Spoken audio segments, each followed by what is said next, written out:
This episode is brought to you by Whitaker Garage Doors, your one-stop shop for all things garage doors, proudly based in Peekskill, New York. Your home is a direct reflection of your personal style, and let's face it, your garage doors are the first thing people see when they pull up your driveway. Whether you're looking for the timeless charm of a classic carriage house door or the clean, sleek look of a basic wood finish, Whitaker Garage Doors offers traditional options for every taste and budget. I can personally vouch for their incredible service. When I had my own garage doors done, I was blown away by their timeliness, professionalism, and overall respect for their clients. Jonathan, Cassara, and their entire team are top-notch, and they really go the extra mile to ensure you're happy with the final result. So if you're in the market for a new garage door or need some repairs, give them a call or find them on Instagram at Whitaker_doors. Don't forget to tell them you're a friend of Dave's over at the No Snooze podcast. Whitaker Doors. You won't regret it. Now, back to the Epi. Adversity? Bring it. The struggle? I welcome it. Snooze on life? Never that. I am Dave Regina, and this is the No Snooze podcast. Come on.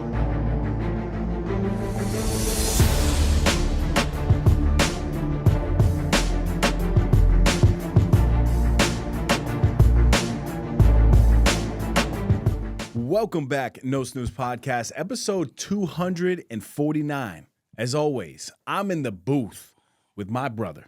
We have Claudio the Voice Valenzuela, and I am Dave the Body Regina. We're here, baby. Listen, a couple housekeeping things. First and foremost, I really just want to say thank you for all of the recent love and the recent support of my new book, 30 Lessons to Lead. It has been an incredible journey that I'm just really, really enjoying, and we'll talk about that a little bit more. But I truly just, from the bottom of my heart, want to say thank you. No Snooze really created the platform for all of this stuff, right? It connected Sean Degnan and I for Action Cultivates Excellence, and it certainly created the platform for me to be able to even step into a space of leadership and writing a book. So thank you to the listener, and thank you to you, my brother. I Yes, appreciate you more than you know. I know you get upset with me sometimes, and I'm constantly pushing and punching at you, just trying to continue to grow in all facets. But what you've been able to do, man, is a beautiful thing. And having 15 podcasts under your belt, and more coming in, and in 2026, if you have a message that you want to get out, right, now is your time. I think content is more important than ever. And if you are in the New York, Connecticut, even New Jersey area, and you're willing to travel to the Kai Vision Studio in Stamford, Connecticut, this is the place to be. I've been here 5+ years, 6 years, right? Be going on 6 years. Yeah. Unbelievable. It has been a journey, but I can't say enough about Claudio and his just style in general, right? Like when you want a service, you want that service to be a high-level service. But the person behind it is even more important. He makes you feel comfortable. He makes you feel confident. And he'll probably like you more than he likes me because you probably won't bust his balls as much. So, yes, definitely check that out. And then finally, I want to say congratulations to two of my best friends, my business partner, Sean Degnan, and his wife, Jackie, used to be Gigante and now Degnan. Beautiful wedding down in Sunny Isles, Florida. They actually, for the first time ever, they hired No Snooze Marriage Services. They had Claudio, the Voice Valenzuela, on the video, right, for the wedding, and they had me conduct the ceremony. So if you guys are out there and you want Claudio and I to come to your wedding, we have a new business venture. What do you think? Huh? Yeah, I mean, it was a fun. It was a fun thing for sure. Yeah. And the team was all gathered up. Yeah, bro. And Mike Press obviously was down there.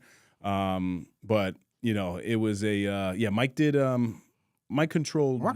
He was DJing. He controlled a lot of things, but he was that's where I got confused. I was like, wait a second, is he doing audio as well? Because he was on the 1-2s, he was on the audio, yes. He was on the drone. My man was everywhere. He was down there to DJ and did a phenomenal job. But also he was doing a lot of he was a fireman for the day, putting out a lot of fires, as were you. Yes. Just making sure everything was running smooth. So congratulations to the Degnans. Beautiful, beautiful ceremony. And thank you guys for writing in for your questions. You know, we have a ton of them on tap, but when you guys send me DMs, I kind of keep them. I send them over to Claudio so we can rock out. So today will be a shorter Q&A episode. We'll try to keep it to about 45-ish minutes. How you doing, my brother? I'm good, man. I'm good. You know, beautiful day morning. Let's not talk about beautiful after being in Florida. That was beautiful. That is right. This. Yo, you know what was not beautiful? And I know you suffered the same thing, but throughout the government closures and all that nonsense, being stuck out there, and you know, you didn't get home right away, right? It took you a minute. I think we'll talk about that a little bit more. Oh, we are? Okay. I think so. So that, I mean, Florida was amazing. The weather was awesome, sunny every day, you know, but the way home, it took me a little longer to get Not so home than I sunny. wanted. and I got taken to a whole different airport. So I had to get a car, go get my other stuff. So, you know, Just fun nonsense. times. Nonsense. Man, this first one, I'm not gonna lie. I was trying to peek at it before I started reading, and I'm like, oh my god, this is a heavy one. We're starting heavy. Yeah, I feel man. like you love to start heavy in the beginning. I do. Okay, so question is, I just lost my dad a few months ago, and I'm struggling with the holidays coming around. I'm trying every day, and I look forward to your episodes every week. Can you share a recent moment that reminded you of how fast life can change, and what it taught you about staying present? Oof. Sorry for your loss. Yeah. This is a tough one. First and foremost, for sure, right? Loss is something that, you know, especially when it comes to a parent, I don't know. I haven't dealt with it. And I do want to be very clear about that, you know, and everyone's loss is really different, right? Grief in general. I look at somebody like Sean Degnan, and honestly, I think he's a grief expert because he has been able to navigate the challenges of losing his father, losing a lot of people close to him in his life. I've lost all my grandparents and individuals, best friends, individuals that were very close to me, but certainly not a parent. So I just want to extend my sincere condolences to you, your family, and I pray for your peace, and I also pray that you hold on to good memories. In terms of myself, right, presence is something that I often struggle with for sure. And I really, as you were reading that, CV, the image popped in my head of something that I explained to you, I believe, last week that happened to me. And it was a day that Callie was off from school, and we typically go for hikes every couple days. We have like a little trail. And I remember it was in the morning, and it was a little brisk of a morning, and I took this beautiful picture of her at 9:38 a.m. And when we step foot into the woods, the first thing we do is we kind of veer off trail, and we go to the left, and we make walking sticks. I don't know, for whatever reason, I told her one time, like, you need a stick to walk in the woods, and you tell a 5-year-old that one time, and now she needs a stick every time. It's a good idea. I mean, it's a very safe way it's, to enter. It's safe, but I came up with this whole formula. It's got to be up to your chin, so you can dig it into the ground. So, like, now if we cut the stick and it's not up to her chin, she's like, Daddy, it's only up to my belly. I need a bigger stick. I don't know. It's pretty good. So it's something that we just Boy Scouts are going to get your number. Yeah, it's something we enjoy doing. And so literally I take that picture at 9:38, and we step over the bridge. This is probably 9:39. And by 9:40, I am bending over and breaking a stick, and my daughter just breaks out into a scream that I have never, ever in my life heard before. And as a parent, it was the most alarming thing to even hear. I feel like everything kind of went black. I don't even really know how to explain it, to be honest with you. And I look over, and my daughter's leggings are covered in bees. And all of these bees, hundreds of bees, are flying out of the ground and just swarming us all over the place. And she starts screaming at the top of her lungs, Daddy, they're giving me shots. They're giving me shots. The screams, I still picture them because it was something that I've never heard. I didn't even really know how to respond. I had taken my jacket off prior to making the stick, and I couldn't even pick up my jacket to start like swatting. So all I did was I ran to her, and I started grabbing her legs. And if you're on YouTube, you can kind of see what I'm doing. But I just started like trying to rip these bees off of her. And she had these leggings on. So it was almost like these bees were freaking sticking to her. And they were just stinging. They got onto my hand. And thank God we did have long clothes on, because I think that really saved us. They started stinging my hand. And honestly, in that moment, I was fine. It didn't matter, right, what you're feeling in that moment. It was just about getting my daughter off. So I pick her up and we start running away. And finally, I get these bees like off of us. But I say that because at 9:38, we were having the most beautiful time, excited, talking about what we're grateful for. I even snap a picture of it. And then by 9:40, you're in extreme distress. And this is the first time, obviously, I'm talking about it on the podcast. And long story short, I bring her home, and she was crying for probably 45 minutes just because of the trauma that was happening. And she kept thinking that now the bees are inside her leggings. So I took her pants off when we got home, and I could see, the red marks. And now as a parent, the first thing you're worried about is my child allergic to bees? My girlfriend, Catherine, is deathly allergic to bees. She's been hospitalized 3 times. So thank God she wasn't with us, right? And I think all these things happen for like a certain reason. And, I can see these red spots on Callie, but we're sitting there and I'm monitoring her to make sure that, like, can you still breathe, this, that. And I decided not to bring her to the hospital right away because I didn't see any stingers inside of her. Like she was starting to calm down. She was breathing okay. And I'm examining her legs, and they were just a little bit red. And, we were applying ice. I went to CVS, grabbed some lotion, Benadryl, and she was okay. She ended up getting stung, I don't know, 10 times, 12 times in her legs. But I truly believe it was never penetrating enough to, like, get the stinger kind of to stay in. So all that really happened was she got like these little red welts, and it was itchy and this and that. Meanwhile, my hand blew up like a freaking balloon when we were down in Florida. But that was such a moment for me to just realize and feel in the moment that life is way too short and it can shift at any moment. So I'm sure what you're feeling now with the loss of your father is 10x anything like that.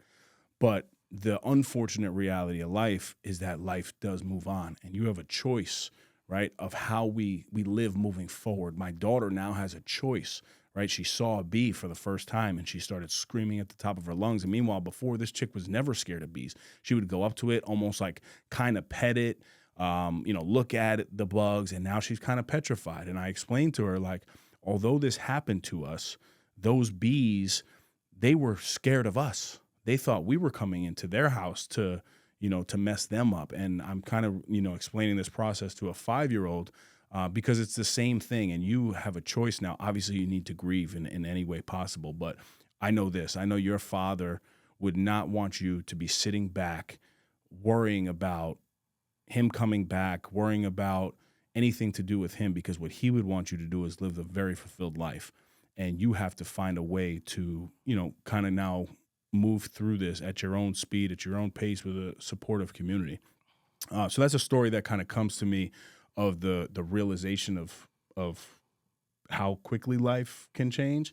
And then the other thing, when we were actually headed to, I landed in Miami, in Fort Lauderdale, and the flight, when you come off the plane, there's a flight that's like about to get on your plane. This was going to Kingston, Jamaica. And I was looking at all these people, man, and that hurricane that just came through, Jamaica was devastating. Really, really devastating. And to see people, I'm over here excited to attend a wedding, and people are so nervous to go home because they don't even know what they're going home to. There's no running water. Roofs were taken off. People were dying all over the place. Water up to 18 feet in some places. No power either. No power. Yeah. I mean, so the constant reminder of life, is something that is really special. And I think, those moments we need to hold on to, because I'm constantly, since that happened with my daughter and the bees, I'm thinking about how quickly life can shift. And when I think like that, it makes me grateful to be in the moment and to attempt to really enjoy what's going on around me. Yeah, no, that's crazy. That story is crazy. I had a question about the bee incident. Was Callie? You said she had you guys had long clothes on and Yes. everything. Were the stings that she did eventually get? Were they were they over clothes? It was through the leggings. She didn't get anything on her arms or anything like that. She only got stung all on her legs because these are called ground bees. You ever heard of them? Are they the big ones or little ones? The yellow jackets, like the regular yellow jackets. Well, I'm only asking because in my parents' house they have these bees. They're like hornets. Oh, big ones. But they're like I'm no lie, like this big. I Yeah. know you can't see me. Let me see if I can. Like this big, and they're huge, and they get cicadas. That's what their jobs are. They go out, they get cicadas, they bring them back to the ground, and we had an infestation this summer. So those things, and they're not aggressive. Like I literally swat them, and they're not aggressive at all. But no, these are yellow jackets. but they're scary because They're big. I kill them all the time because it's an infestation. And when they're dead, you'll see that their stingers kind of coming out, and those things are massive. Big stingers, Yeah. So I mean, Yeah, no, these are the regular yellow honeybees that you yeah, see, yeah. but they're called ground bees, where they actually put their hive in the ground. yeah, I never knew that. I thought Bro. always hives were like First of all, anyone that's out here into like I've found such a passion now for natures and outdoors, and I've always loved water, but I'm really enjoying the woods now. And now I'm petrified, dude, because this was just a regular, typical step, but because there must have been leaves on top, you don't see it. Right, She they hive, stepped yeah. on this hive, and CV, the amount of bees. it must have been so overwhelming. That was the worst part. Yeah. It wasn't even the fact that she got stung 10 times. Yeah, It was the visual Yeah. of all of these bees coming out of the ground that's crazy. and just swarming and aggressive, Yeah. flying onto you on purpose. Like, it's not like they were trying to get away from you. They were like, you're here to attack me. Right. We're going to kill you. Like, I wonder what the right thing to do in that moment is. Is it to run away? I just need to get them off my daughter. well, That- you know what I'm saying? listen. What you did, I think I would have done the same, and I don't even know if anything changes, But I wonder what the right thing would. I mean, if there's any beekeepers out there that want to give us some inspiration, Yo. are you supposed to run away? Because if Chat you leave, BBT. I'm done. next question. I'm done. That's so good, bro. What do you mean? Chat BPT. I'm glad that your daughter is okay. I'm glad that she was not allergic. In Jesus' name. Chat BBT lives on. Okay, next question. What does it look like? Yo, this is crazy. I can't focus. What does it look like for you to practice trust in God? This is a really good one. I read this one, and what does it look like for you to practice trust in God in timing, in the bigger plan, when everything around you feels uncertain? That's a good one. It's a phenomenal question. Yeah. We're getting real deep today, my brother. We are. So what does it look like to trust in God, right? When things are uncertain. My journey has been a journey. I'll tell you this, and just because I'm at where I'm at today, we have to be very clear about that. And this is something I try to talk about often because people see the now and they forget what was. But, when Jesus first came into my life through my mother, through that story that I was talking about, I still continued to drink, to do all the things, all the bad behaviors. So I just want to be clear about that because it's not like the version I am now. I don't exist without all of that. And even though he came into my life back then, I still didn't follow the steps, if that makes sense. So now things are very different. And I'm happy you're asking this question because of that trip to Florida. There were so many things like this where I feel like I had to just kind of put the trust in him. As soon as we get off the plane, Sean had made a reservation. We made it through the business. We were getting some good deals on cars, and we put a reservation in for a vehicle. And because it was Katie's 35th birthday, I was like, yo, I want to get a convertible for her because she's never been in a convertible, right? So we pull up to the rental place, and there's this beautiful Mustang, blue with the black top, waiting for us, bro. I'm like, yeah, baby. And I say, you know what?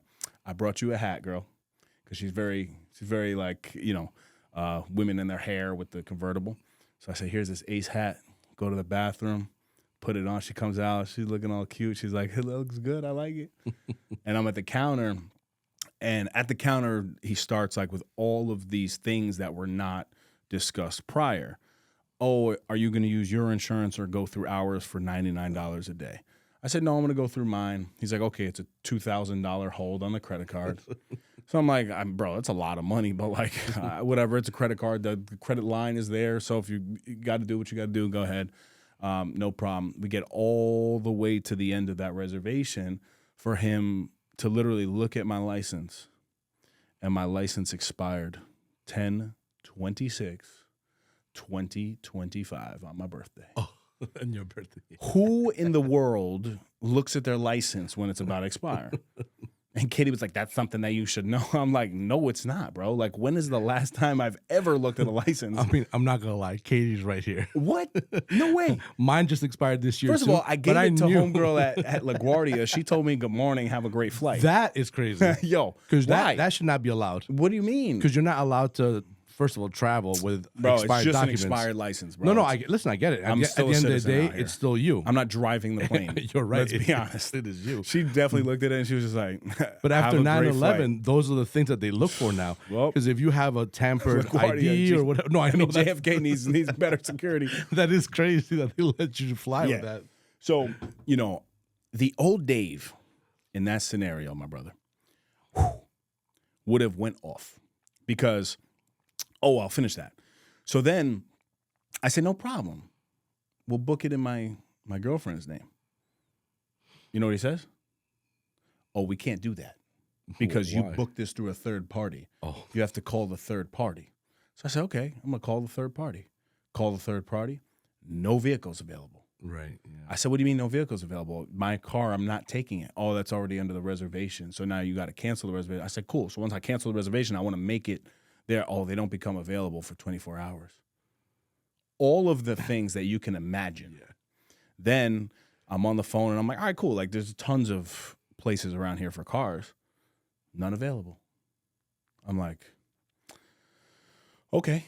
So we literally get in an Uber and no vehicle. Oh, you did not No, take I didn't car. get the vehicle, bro, because I Oh. got to a place to where I felt that this was something pulling, right? And this goes back to the question of like just trusting in God in these moments.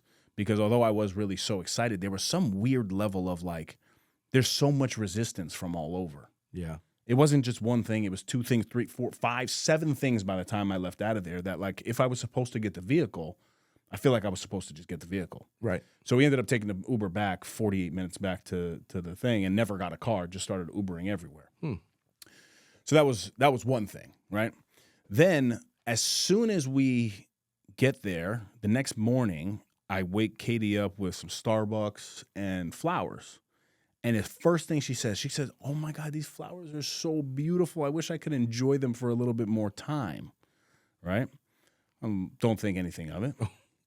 And then she's also like, oh God, this has been an amazing, vacation, but it's one of those vacations where like you need a vacation from the vacation. So like all these things, and we're not thinking anything of it in the moment. Now it's time, wedding goes by, it's time to leave. We get up at 4 a.m. for our flight, and we get the notification from JetBlue, canceled. Now people start panicking though, because now you got the shutdown going on. Yeah.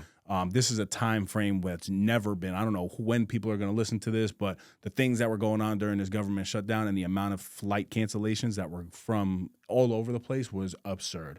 So, I mean, half the people at the wedding had delays, cancellations. People started flying 17 hours. I'm on the phone with JetBlue, and I'm like, I guess I got a little bit rude because I felt like he was not very understanding of my situation, and he ended up hanging up on me. And Wait. Yeah. A little bit rude, but he hung up on you? He hung up on me. I'm pretty sure it was a little bit more No, than a bro, little I'm bit. telling you. I literally just said, sir, like, you're not being like, you're not showing me any level of compassion. And bang. And Katie was like, you better be nice. I'm like, my oh God. boy, gotta be nice.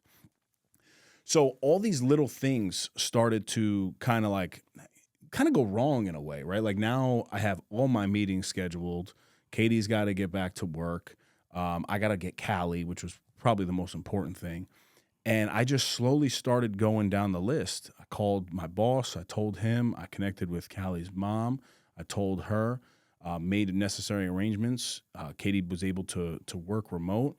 But instead of stressing through this, I just trusted in these moments of just allowing what's happening to happen. And all I can do is control the steps that I just kind of explained. Make my phone calls, get on the next flight out. The next flight out, they told me there was no flights on Tuesday, so I had to wait until Wednesday. So I basically had 2 additional days, all of Monday and all of Tuesday, for my beautiful girlfriend to enjoy her flowers a little bit more, to sit there on a beach and kind of enjoy a vacation. Whereas if this were me a long time ago, I would have never attached it to God in any way. But I truly believe that God was telling us, like, yo, you got to slow down. The best part about this whole story is my girlfriend is the same way. And we were walking back from dinner. We got dropped off at the CVS, which was like a block away from the hotel. And as we're walking back, massive accident happens. Massive. I have some videos on my phone. Like in front of you, I'll show you witnessed it, or you right up ahead. Like it was like we heard the cop had just gotten there and was rerouting. There's multiple people hurt. Go that way. Go that way. I mean, I have videos. Blood on the floor. Oh my God. 3-car pileup. This drunk driver was swerving out of control and really did some terrible damage. I look over at Katie and she starts crying hysterically. And in her heart, she just felt, and she truly believes, that we would have been in that accident if we had that Mustang. And from that moment, for the rest of the trip, we were so grateful to not have that car, right? But it's things like that that we don't realize and we don't attach to any level of like faith. But when you really do believe, all of these things in my life, you know me, CV, I would have been so frustrated about all of these things that were happening. Just because it's, you know, you're from New York, you got to go. Everything's got to move. I got to get this. I got to get that. I got to go. I would have drove home. I would have took a 17-hour layover to get to wherever I needed to go, but I'm getting home. Instead, I just let it be, bro. And, you know, that's kind of my answer for things. Like, of course, I'm going to work as hard as I possibly can every single day. But when the universe is doing things like that to you, you have to put the trust in God when things are uncertain, because there's no fix. And it's hard for somebody like me, for somebody like you, who's clearly listening to a podcast like this, who's into personal, professional development. You can't control everything. So you have to be willing to relinquish. That's CV's favorite. Relinquish some control, and just trust in the uncertain times. You know what's crazy about that story? So you were telling the story, and I had this thought in my head as you were explaining it. And the more you explained the whole thing, it kind of solidified the thought that I had in my head, because I was thinking about how would I answer a question like that, right? And I'm kind of listening to yours as you're the guy to listen to. And it dawned on me that when it comes to that trusting in God, right? And yes, I think so. But I mean, if you think about the opposite, right? Like why do we get irrational when things happen? Most of the time it's impatience. That's purely what it is. Because in any other circumstance, if you're not impatient, you normally would be like, oh, it's okay, I'm gonna let it rock. I'm gonna kind of do what you did, which ultimately was to just kind of go with the water, right? And things will turn out okay. And ultimately, it turned out, I think, even better for you guys, because you got to spend some good quality alone time with Katie. But that's what I was thinking. It's like, if you take the impatience portion out, the trusting in God is simpler, because all you're doing is just removing that element that and I think it's worse for us New Yorkers, for us in this area, because we're so accustomed to like everything needs to happen. So we're even more impatient regardless. So that's kind of the thought that I was having as you were kind of 100%, bro. It's that's spot on. But also like just being intentional about those moments, right? So it's one thing to be a laid back person, but like we were laid back with gratitude. Yeah. Of everything that was happening. Like and again, people could call us delusional, bro. Like you could be like, well, that accident wouldn't have been you. You don't know this. You don't know. But this woman was crying. Like I had to like really, we were out for her birthday dinner, and this was the end of the dinner, and I couldn't stop her from crying because she just felt so strongly this pull that was the reason why. And sometimes we are so stubborn, and we're always trying to fight against the current, fight against what's actually coming towards you. Yeah. You know? And so what? I had to pay a little bit more money for Ubers all over the place for the weekend. But I now am very committed to trusting in all of those little signs. And it's not to be confused with one little deterrent, right? Because you can't be like, oh, yeah, no, I wasn't supposed to go get that job interview because they, this person said no. Like, it's not about that. Yeah. You have to find the balance that works for your life. And when things are telling you no over and over again, and you feel that little like uncertainty, I associate that now with God. Like, there's a big difference now for me. Like, like I was talking about the book, right? And I know we're going to sell so many copies. I know it. What I can't do is be like, oh, God doesn't want me to sell copies because I reached out to 27 schools and only 2 of them got back to me. Like, that's not cool, right? Because that's you have to fight through that and build resilience and all that. But in times like that, with cancellations, with traffic, with all the things that get us crazy, I'm looking for a little bit more grace in my life. I got to show you those videos, bro. It's crazy. That is crazy. Oh man, I just had a thought. When is Katie's birthday? November 7th. You know what's crazy? Your Katie and my Catherine have the same exact birthday. Oh my God! I didn't know that. Happy birthday! Happy birthday, Katie. Yeah. Happy belated birthday. I hope you had a fantastic day and weekend. But yeah, so like I think I saw it on the messages when you were posting, but I didn't know exactly what day. Yeah. And then I'm like, it looks like, and then my Catherine was like, I think we have the same birthday. And I'm like, and I'm still like not, I'm not gonna lie. When I don't connect, I'm like oblivious.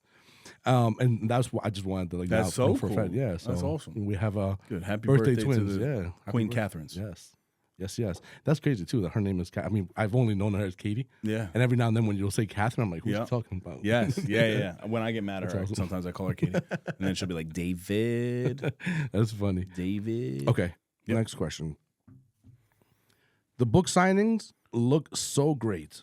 I am an adjunct professor at the University of Albany, or at Albany, and would love you to come do a live conversation here. What's been your favorite part of the book process? And by the way, as you're thinking, yes, the book signings don't only look great, they are great. I actually attended your last one at Drip Bar. I thought it was phenomenal. I enjoyed it. Thank you. What did you put the camera on you? What did you enjoy about it? I'm just curious. What I enjoy about it? Because you hear me speak all the time. Yeah, it's really weird. And so I sent you a message afterwards, right? So I was there and I sat all the way in the back. You know me. I'm not trying to be someone that's in the forefront. Plus, I saw some cameras over there. The pressure cookers out there. And I kind of just wanted to take it in because this is kind of like, it's very different. I'm normally on the production side of you, so I see you very differently. And sitting in there and listening to it, I almost like, it was almost weird to say, like almost like an out of body experience, because it wasn't like me in this role. It was me as a participant, a spectator, as a different person just taking it in. And everything you said, I've obviously heard before a bunch of times over and over. But for whatever reason, that instance was different, because it was almost like I was hearing it for the very first time from a different person, So I enjoyed it. I really took it in. And the fact that it was kind of in a live setting with other people were kind of commenting or saying things or asking questions. It was just in general, like, I've never been to like a book signing period of anybody. So, it was kind of my first experience. But I thought it was like the coolest thing, because you get to meet the person that's the book that you're reading, but also you get to like kind of like get almost like a behind the scenes, like a different look at like how you think, how stories come about, how inspirations, like just different little quirks, which I didn't know what to expect. So it was all very new. I haven't either. For me, it's new too. So it was very different, and I think that's why I enjoyed it so much. It was awesome. I saw some people that I hadn't seen in some time, and just the environment was super cozy, and it was like, easy going, and it was a good conversation. I just enjoyed it. Thank you, man. No, I appreciate that feedback, especially coming from somebody who's obviously so close to me and sees it on all these levels. But yeah, these book signings have been awesome, man. And we have another one coming up December 11th at Warm Heart Life right here in Stamford, Connecticut, with Branding and Doris. We've got some great sponsors on board, Kai Visions Productions being one of them. More info on that. But wow, I've been talking about Katie a lot this episode. But she said something to me as I kind of finished the book as a kind of as like a challenge. And she was just like, Dave, like, I'm so proud of you, but I want you to enjoy this, because it was a night where things were like, I forget what it was. It was like a late night. Maybe Callie wasn't sleeping. Maybe I was signing books, and I think I probably had an attitude. I think I probably had an attitude. I think. And, you know, in one of her like conversations to me, she literally said that. She said, I really want you to focus and enjoy this process. And I was like, wow. My response back was, I don't think I've ever enjoyed a process. Ever. I don't think I've ever sat back. This is you. This is me. Yeah, and I'm talking back to her, you know. And, you know, when we started No Snooze, this has been a 6-year journey. Now, in this final year of this past year, right, that we've been working together, I feel like now I'm more intentional about it than ever before. But year 1, 2, 3, 4, it was just about go, go, go, go, go. Right. Never a moment of really enjoying what we've been doing. I think maybe we had one little piece early on when we went down to visit Tactical Baby Gear. Mm-hmm. Like, that was a cool experience. I remember, like, cool, you know, like kind of seeing that through, and that was like our first, like, you know, big trip together and kind of doing that stuff. But I don't think I've ever really sat back and from start to finish I've been like, all right, like, I'm going to enjoy this, you know? So I think the most beautiful part of this whole book has been the entire process. The process of me sitting in the sauna, you know, on day 1 of that water fast, to then taking action and going to write down leadership words, thinking that I was going to text Mary Bell, but Mary Bell then texts me. This has been a process that I've like really thought about kind of from start to finish. Obviously, I still get frustrated at things that are going on in my life all the time, but I'm really enjoying all of this. And anytime, you know, somebody's name pops up on the website that they bought a book, I get excited that they're going to receive it. I have people who have bought the book who I don't know. I've never even heard of before. Don't even know where Lemoyne, whatever that is. Mm-hmm. Where is that in Arizona? Lemoyne, Alabama? Isn't that Idaho? Idaho. I You know don't what I'm saying? I don't know. And then I have people from my childhood who I haven't spoke to in 20 years buying a freaking book, man. And that part, you know, is really, really so special to me. And I'm trying my best to live in this moment and to enjoy it all, because it goes very fast, you know, and you hear that all the time in parenting, in career. Like, okay, I've been in my career 20 years, or now my child is 10, 15, 20, 30, 50 years old. And I feel that more and more nowadays. And honestly, time is scaring me. It's actually scaring me how quickly things move and how fast things are over, right? Like, think about the wedding. How long have Sean and Jackie been thinking about that moment? Yeah. And then, boom. And the one thing I kept saying to him the whole night, even at the ceremony, I said, enjoy this right now. Right now, enjoy this. And I would challenge everybody out there to whatever season you're in your life, whether it's a hard one, whether it's a good one, enjoy this, because it goes quick. Yeah. So the short answer is the whole process. The whole process. What part of the process do you love? The whole process. I wonder if that's is that more so because it's probably the first one for you? I wonder if you wrote a second book, would you enjoy? Well, probably not. Everyone enjoys things differently at different times, depending on what it is, right? Yeah, I don't know about the second book. Like I said at that, that event, I'm not really too focused on that per se. But I think anything that I go into now, I really am trying to enjoy the process of it. Yeah. You know, Callie with tying her shoes. That's been the Well, I think that's when you said the whole thing about time, and I agree with you. And I think naturally as you get older, you start being more conscious of that, of time. And I think when you have a kid, and I don't have kids, but I know you do, I think that's where you see time kind of almost evaporate even quicker, because it was just yesterday Callie was 2 years old. It was just yesterday Callie was born. It was just, you know what I mean? And as she gets older and as she kind of goes through her stuff, you're gonna be like, oh, where's my little 5-year-old? Where's my know. little 10-year-old? Where's my little, Oh my God. and then and I think that's what really kind of puts time. When before that, when we're younger, we're just all about the go. It doesn't, nothing really matters other than what's in front of you. But now you have it's almost like they're markers. Yeah. And with your daughter, you're gonna have your every year is a new marker. It's crazy. My sister's actually getting married this coming weekend, and I'm doing the ceremony again, and then Callie is the flower girl.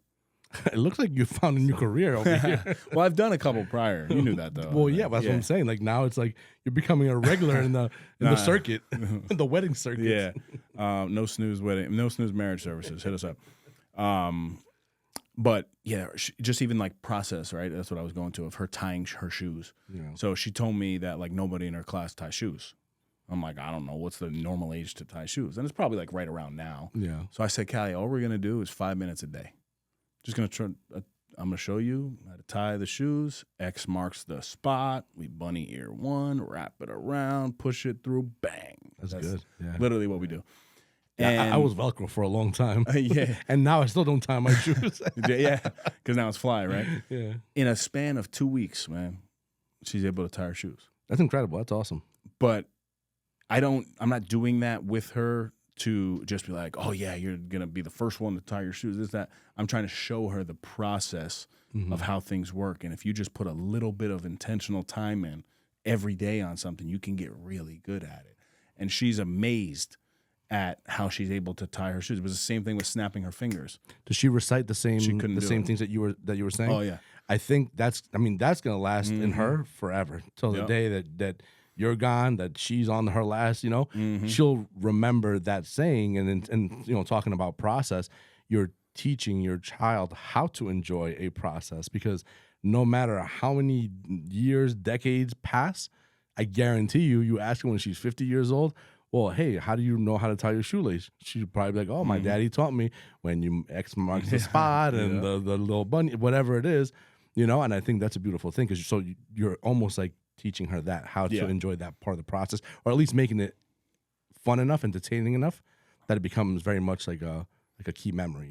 It's funny, as you're saying that, I'm just thinking to myself, I'm like disagreeing with you. I'm like, no, I'm not teaching her. She's teaching me the process. Well, you can look at it, yes, you know what I mean? Which is a yeah. beautiful thing about parenting, because I'm learning so much through her. And she's 5. Yeah. But yeah, the reality is I'm, of course, teaching her how to do the skill, but I'm learning so much just in terms of the process. Yeah, definitely fair to say you're both learning. Yes, Okay. sir. Last question for you. It looks like everything you're touching is working out. Huge congrats from where you used to be. What's your ultimate takeaway from this journey? I strategically placed that one there for you. I sent that to you. To me? And not for you, but for this to come out now. And I think this is one of the biggest misconceptions that kind of bothers me a little bit. Everything that I'm touching is turning to gold. That's kind of where he started, right? Mm-hmm. He or she. He or she did not use the word gold, but yes. But that's how I interpret it. That's my mind. Yes. Right? And I feel like that couldn't be further from the truth. Like, I feel like now, right, people with the book, my family even, really close friends have said, yo, man, you just put a book out for the first time and you're selling so many. You're doing so well with this. Oh, you just did a book signing. It looks like this is your first book signing and you look like a pro. Okay, let's break that down. Why would I not be a pro at speaking in front of people when I have, for the past 14 years in government, opened up hundreds, if not thousands, of meetings, public speaking engagements, and presentations? How could I not be a pro at a live conversation, at a book signing, if we haven't done 249 podcasts, if I haven't been featured on another 100 of them, if I haven't listened to thousands of podcasts over the past 10 years of my life? So I feel like people are seeing the gold, but in my mind, I'm like, it's about time that things are finally starting to fall in place. And I think that's one of the biggest misconceptions of life in general, that people look at other individuals and they believe or they think that they have struck gold in a quick fashion. Has this 6 years felt quick to you? Has this 6 years No, not at even all. paying your bills? No, not at all. But I think that's the part that you have to like. So hearing what your response to that, and I definitely agree with you. And I think that's the point, though. The point is like most people, they haven't been with you, with us, with me throughout the journey. So nobody's experienced the highs, the lows, the uncertainty, is this gonna work out? Oh, is this good? None of that. They just see like the spontaneous glimmers of like, oh, he's doing this or he's doing that. And now it's like, oh my God, everything you're doing, everything seems to be like one after the other. So, naturally, that's when people are going to be like, oh my God, everything you touch is gold. Everything is amazing, blah, blah, blah, blah. But it's been a journey worth of experiences, bad ones, good ones. So you have had other successes along the way.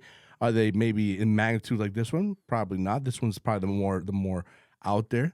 But it's really just that. It's just them not knowing the whole journey. So they're just focused on this one little window right now.